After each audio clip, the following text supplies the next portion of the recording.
और खुद का एक स्टार्टअप शुरू करने के लिए मैंने लगभग 2 हफ्ते पहले अपनी एक फुल टाइम जॉब छोड़ दी। उस नौकरी में या फिर जॉब में मुझे लाखों में सैलरी मिलती थी, बट मुझे लगा कि शायद अभी टाइम आ गया है कि मैं अपना एक स्टार्टअप आइडिया परस्यू कर सकता हूँ एंड शायद कुछ अच्छा बिल्ड कर सकता हूँ इस सोसाइटी के लिए। तो इस वीडियो के अंदर हम लोग शायद कोई बिजनेस केस स्टडी या फिर स्टार्टअप लेसन डिस्कस नहीं करने वाले हैं। मैं शायद आप लोगों को अपनी एक लाइफ की स्टोरी के बारे में बताना चाहता हूँ कि मैंने अपनी जो करियर की शुरुआत थी वो अखबार बेच कर की थी। मैं डोर टू डोर जाकर न्यूज़पेपर सब्सक्रिप्शन बेचता था। तो वहाँ से लेके एक टेक कंपनी में एज अ प्रोडक्ट मैनेजर काम करना, उस पूरी जर्नी के बारे में हम लोग शायद इस वीडियो के अंदर डिस्कस करेंगे। एंड में मैं आप लोगों को बताऊंगा कि हम लोग किस स्टार्टअप आइडिया के ऊपर काम कर रहे हैं। एंड शायद मैं उस पूरे स्टार्टअप की जर्नी के बारे में भी आप लोगों के लिए अलग अलग वीडियोस बनाऊं। बट इस वीडियो में आपको अपनी लाइफ स्टोरी के बारे में थोड़ा सा बताऊंगा, तो शायद आप लोगों को एटलीस्ट कुछ लाइफ लेसन या फिर एटलीस्ट मोटिवेशन ही देखने को मिल जाए इस वीडियो के अंदर। तो मैं एक बहुत ही नॉर्मल मिडिल क्लास फैमिली से आता हूँ। मेरी 12th क्लास तक जो परवरिश थी वो एक गांव में ही हुई थी। तो मैं लगभग 12th क्लास तक एक गांव में ही पला बड़ा था, एक हरियाणा के छोटे से गांव में। एंड मैं अपनी 12th क्लास तक मम्मी की फसल कटाने में मदद से लेकर पशुओं को चारा डालने तक मैंने लगभग वो सब चीज़ें की हैं जो शायद आप एक मूवी में ही देखते होंगे।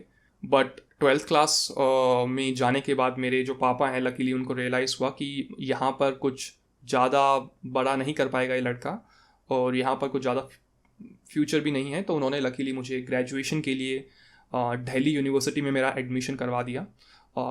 दिल्ली यूनिवर्सिटी में कुछ ज़्यादा फीस नहीं थी उस टाइम पर। मुझे याद है कि मैं लगभग 1 साल के कुछ 10,000 के आसपास रुपए देता था और इतनी ही फीस थी दिल्ली यूनिवर्सिटी की। लकीली मुझे लगता है कि हम लोग उस टाइम पे वो फीस अफोर्ड कर सकते थे, बट दिल्ली रह पाना थोड़ा मुश्किल था। तो लगभग मैंने अपने करियर के 1 साल तक घर से ही अप डाउन किया था दिल्ली। तो मेरा जो घर है वो लगभग दिल्ली से 100-120 किलोमीटर के आसपास था। तो मैं सुबह 3:30 बजे उठता था रोज़, और मेरी जो मम्मी थी वो मेरे लिए खाना बना देती थी 4 बजे के आसपास तक। एंड उसके बाद मैं लगभग 5 बजे की एक ट्रेन रेवाड़ी से पकड़ता था और वो ट्रेन मुझे दिल्ली लगभग 7:30-8 बजे पहुंचाती थी। और वहाँ से फिर मैं 1 घंटे की बस लेके अपने कॉलेज पहुँचता था। ऐसे ही अपने क्लासेस ख़त्म होने के बाद 6 बजे के बाद मैं एक बस लेता था, फिर वहाँ से रेलवे स्टेशन से वापस ट्रेन लेके मैं लगभग कुछ 10 बजे के आसपास घर पहुँचता था। अब ये जो स्केड्यूल था वो थोड़ा सा हेक्टिक हो गया था, तो मुझे लगा कि लगभग 1-1.5 साल के बाद कि अभी दिल्ली शिफ्ट होना चाहिए, क्योंकि मेरा एक तो टाइम नहीं बच पाता था। क्योंकि आप कॉलेज से आओ ना, तो आपके पास पढ़ने के लिए टाइम है, प्लस में आप यंग हो, बट स्टिल इतना टाइट स्केड्यूल नहीं हो पाता फॉलो। तो उसके बाद घर वालों ने सोचा कि क्यों ना इसको दिल्ली भेजा जाए। तो उस टाइम पे मुझे एक बजट दिया गया, उस बजट के अंदर अंदर मुझे अपने सारे एक्सपेंसेस मैनेज करने थे। तो मेरे कॉलेज के पास दिल्ली एक बहुत सस्ती थी जगह थी, गोविंदपुरी, जहाँ पर मैंने एक पहला रूम लिया था अपना, जो कि लगभग 3,000 रुपये पर मंथ हमें रेंट देना था। और मैं वो रूम अपने एक दोस्त के साथ शेयर करता था। तो मेरे को सिर्फ 1,500 रुपये में मेरा पूरे महीने का रेंट का खर्चा हो जाता था, और उसके बाद कुछ छोटा मोटा खाने का खर्चा वगैरह वगैरह। एंड मुझे लगता है जब आप एक 3,000 या फिर 4,000 के बजट पे अपना पूरा महीना निकालते हैं, तो आप लाइफ में रिस्क के बारे में, अपने गोल के बारे में, आप जो हार्ड वर्क करते हैं उसके बारे में आप काफ़ी कुछ सीखते हैं। And that is one of the reason मैं आज भी लगभग हर दिन 16-18 घंटे काम करता हूँ। क्योंकि अगर आप उस फेज से निकल कर आते हैं तो शायद आपको बहुत सारी लाइफ लेसन आप खुद ही सीख जाते हैं कि बॉस, आपका जो कोर जो एडवांटेज है इस लाइफ में वो है आपका हार्ड वर्क।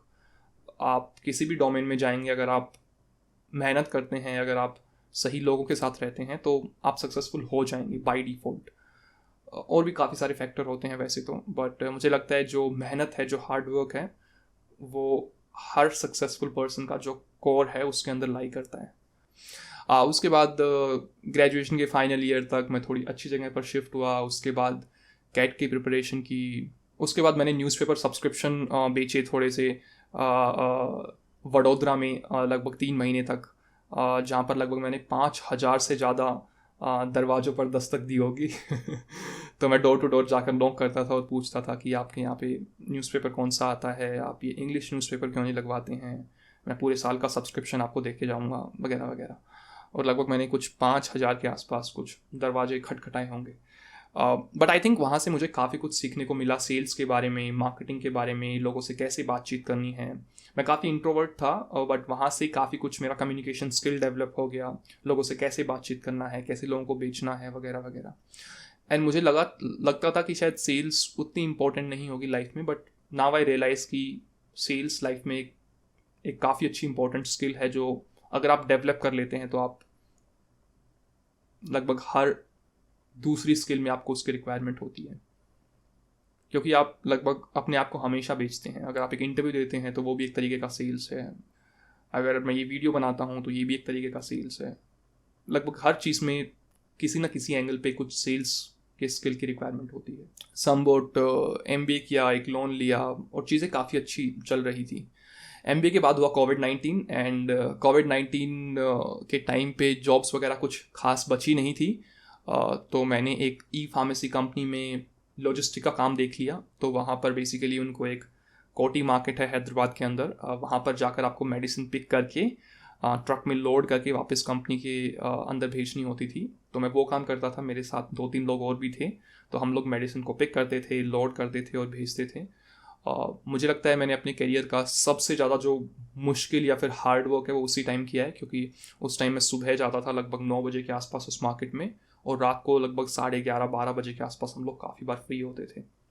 उसके बाद मुझे रियलाइज़ हुआ कि ये काम कुछ ज़्यादा वैल्यू ऐड कर नहीं रहा है मेरे करियर में, और कोविड का जो सिचुएशन था वो थोड़ा नॉर्मल हो गया था उस टाइम पे। तो फिर मैंने एक D2C ब्रांड ज्वाइन किया। उस D2C ब्रांड में हम लोगों ने शुरुआत की थी लगभग कुछ 3 लोगों से, और जब मैंने वो D2C ब्रांड छोड़ी तो लगभग हमारी टीम कुछ 40 लोगों के आसपास हो गई थी। तो क्योंकि मैं तीसरा ही एम्प्लॉय था उस D2C ब्रांड में, तो पैकेजिंग से लेके, ग्रोथ से लेके, मार्केटिंग से लेके, डिज़ाइन से लेके, टेक से लेके, लगभग सारी चीज़ें मैंने बाकी लोगों के साथ मिल के की। एंड मुझे लगता है कि मैंने वहाँ से काफ़ी कुछ सीखा।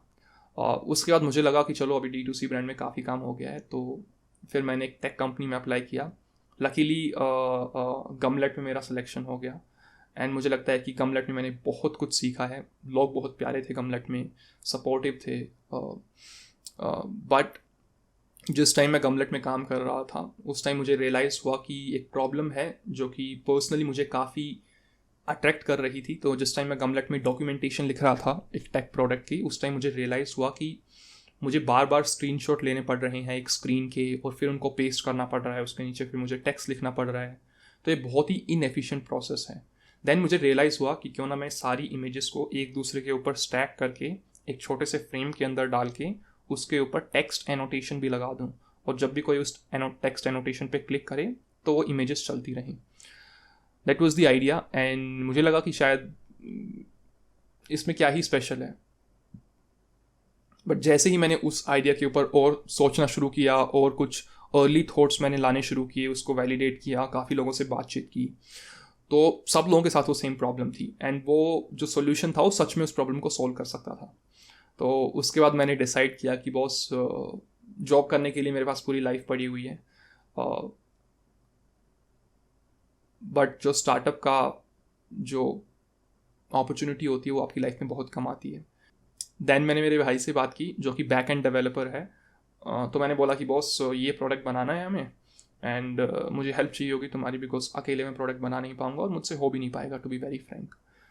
तो माय ब्रदर सेड कि बॉस हाँ बनाते हैं, इंटरेस्टिंग लग रहा है मुझे, तुम प्रोडक्ट डिज़ाइन जो फ्रंट एंड वाला साइड है वो संभाल लेना, मैं बैक एंड लॉजिक को APIs वगैरह, माइक्रो सर्विसेज वगैरह मैं खुद बिल्ड कर लूँगा। देन मैंने लगभग 2 दिन के बाद ही मैंने रेजिग्नेशन डाल दिया। जब मैं रेजिग्नेशन डाल रहा था तो मुझे काफ़ी बुरा भी लग रहा था, और इनफैक्ट मैं लाइफ के बारे में काफ़ी सोच भी रहा था कि मैंने अपने करियर की शुरुआत की थी 3,000 रुपये पर महीना कमाने से। जिस टाइम मैं न्यूज़पेपर सब्सक्रिप्शन बेचता था उस टाइम मुझे लगभग कुछ 3,000 रुपये पर मंथ का इंसेंटिव आता था। वहाँ से लेकर मैं इस स्टेज तक पहुँचा हूँ जहाँ पर मेरी सैलरी शायद टॉप 5% या टॉप 1% लोगों की कैटेगरी में है, और सडनली मैं वापस से उसी स्टेज पर चला जाऊंगा जहाँ पर पैसा नहीं है मेरे पास। बट लकीली मेरे पास थोड़े बैकअप प्लान थे। स्किल शेयर, यूडमी पर मेरे जो भी कोर्सेज हैं वो थोड़े बहुत बिकने शुरू हो गए थे उस टाइम पे। तो मुझे लगा कि चलो अभी मेरे पास कुछ बैकअप है, कुछ सेफ्टी नेट है, क्योंकि अगर बिना सेफ्टी नेट के मैं अपनी जॉब छोड़ के बैठ जाऊँगा तो अगले 6 महीने 1 साल जो मेरी सेविंग है वो डिप्लीट होनी शुरू हो जाएगी, जो कि समवॉट एक राइट अप्रोच नहीं है। तो then I left my job and फिर मैंने काम शुरू कर दिया अपने भाई के साथ अपने स्टार्टअप पे, जिसका नाम हम लोगों ने रखा फ्लोट, FLOAT। अभी थोड़ा सा हम लोग डिस्कस कर लेते हैं कि इस चैनल के साथ क्या प्लान है मेरा। तो बेसिकली इस चैनल के ऊपर मैं काफ़ी टाइम से स्टार्टअप वीडियोस बनाता था कि फंडिंग कैसे लेनी है, कितने इन्वेस्टर होते हैं, इस प्रॉब्लम को कैसे सॉल्व करें। बट मुझे लगता है कि आप लोग शायद एक रियल लाइफ में जो प्रॉब्लम आती है स्टार्टअप में उनको देख कर ज़्यादा कुछ सीख पाएंगे। तो मैंने डिसाइड किया कि जो मैं ये फ्लोट बना रहा हूँ, जो स्टार्टअप, इसकी पूरी जर्नी मैं आप लोगों के सामने शेयर करने वाला हूँ। एंड मैं ओपनली आप लोगों को बताऊंगा कि कौन कौन सी प्रॉब्लम हम लोगों ने फेस की, हम लोगों ने कैसे कैसे उन हर्डल को सॉल्व किया, और आप क्या सीख सकते हैं उन हर्डल से अपने खुद के स्टार्टअप के अंदर।